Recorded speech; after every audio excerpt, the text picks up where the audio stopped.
বন্ধুরা, তোমাদের প্রতিমার পাঠশালায় সবাইকে স্বাগত। আমরা আজ পঞ্চম শ্রেণীর ইংরেজি বিষয় আলোচনা করব। প্রশ্নবিচিত্রা 2026 first সাবমেটিভ 1 number school.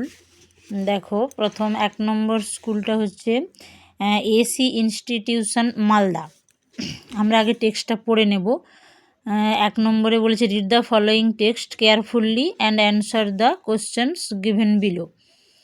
Out of all the climbers on the expedition, অর্থাৎ অভিযানের সমস্ত আরোহীরা বের হয়েছিলেন, only 4 would get a chance to make an attempt to reach the summit.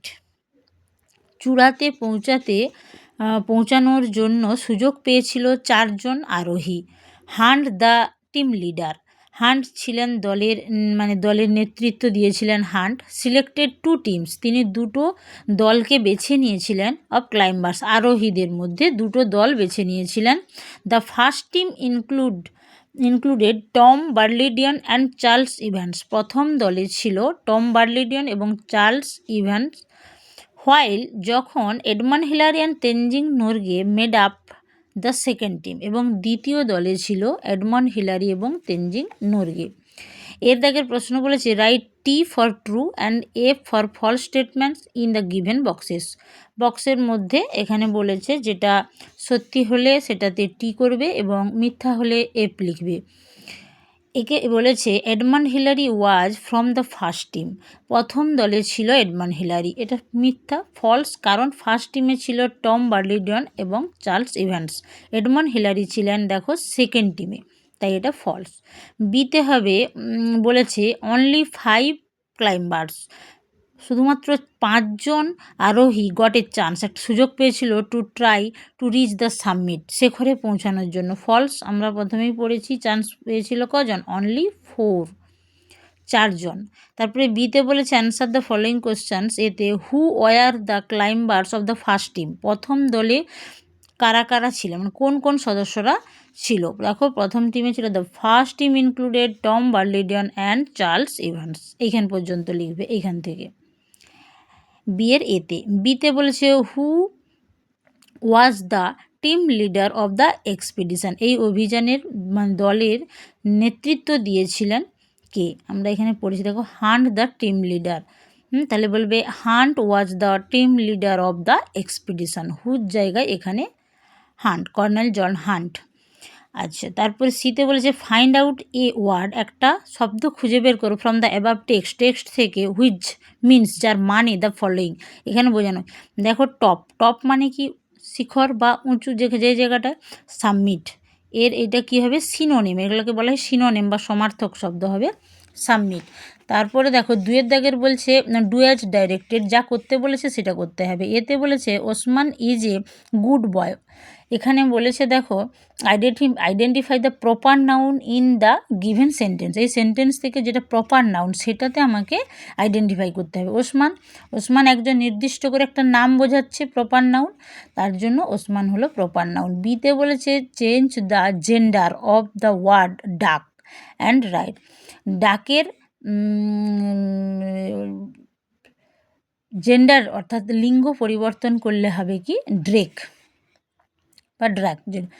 সিতে বলেছে write the plural form of word mosquito, মস্কুইটোর plural form কী হবে, মস্কুইটোজ, ইএস যুক্ত হবে। এটার একটা সূত্র আছে, আমরা জানি শেষে ও থাকলে এবং আগে কনসোনেন্ট থাকলে তাতে কী হয়, ইএস প্লুরাল করার সময় ইএস যুক্ত হয়। তারপর দেখো ডিতে বলেছে হোয়ার ইজ ইউর সিস্টার, এটা কী করতে বলেছে, write the type of the given sentence, কোন ধরনের সেন্টেন্স এটা। ইন্টারোগেটিভ সেন্টেন্স আমরা জানি 5 ধরনের সেন্টেন্স আছে, আর এখানে স্পষ্ট বোঝা যাচ্ছে জিজ্ঞাসা চিহ্ন কোশ্চেন মার্ক আছে, তাই এটা প্রশ্নবোধক বাক্য বা ইন্টারোগেটিভ সেন্টেন্স। ইতে বলেছে give an example of a disyllable word, 2টো সিলেবল থাকবে এরকম ধরনের একটা ওয়ার্ড লিখতে বলেছে। দেখো ম্যাঙ্গোটাকে যদি আমরা ভাঙি ম্যাঙ্গো, দেখো দুটো আছে সিলেবল। ডাইসিলেবল বা দ্বিমাত্রিক শব্দাংশ যেটাকে বলে। Not football he playing is, rearrange the words A make a meaningful sentence. এটা আমরা দেখেই বুঝতে পারছি এটা কোনো সেন্টেন্স নয়, এটা সেন্টেন্সটাকে রিঅ্যারেঞ্জ করতে হবে বা সাজাতে হবে। কী হবে এটা? He is not playing football. তারপরে বলেছে 3 write down the one word substitution of one who cuts our hair. কে আমাদের চুল কাটে, যিনি আমাদের চুল কাটেন তাকে কি বলবো? বারবার বা নাপিত বাংলায় বলা হয়। তারপরে রাইটিং স্কিলে দিয়েছে 4 দাগে দেখো, write a paragraph on Netaji Subhash Chandra Bose using the following points. এই পয়েন্টসগুলো দিয়ে আমাদেরকে একটা নেতাজি সুভাষচন্দ্র বসুর প্যারাগ্রাফ করতে বলেছে। দেখো আমি লিখেছি খাতায়, Netaji Subhash Chandra Bose. Netaji Subhash Chandra Bose was a great national hero who dedicated his life to Indians' freedom movement. He was born on 23rd January 1897 in Cuttack, Odisha.